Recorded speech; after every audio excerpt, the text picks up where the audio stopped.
Crafting aromatic bath bombs with essential oils. Imagine a spa-like experience right in your own bathroom. Today, we're diving into the world of DIY bath bombs with essential oils.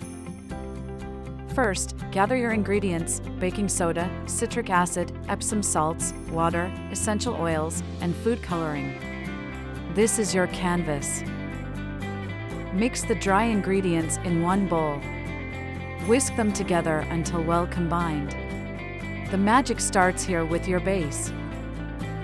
In a separate bowl, blend the wet ingredients. This is where your favorite essential oils come into play. Choose your aroma. Slowly combine the wet and dry mixtures. The key is to prevent fizzing. Stir gently until the texture resembles wet sand. Press your mixture into molds. Get creative with shapes and sizes. This is where your bath bomb begins to take form.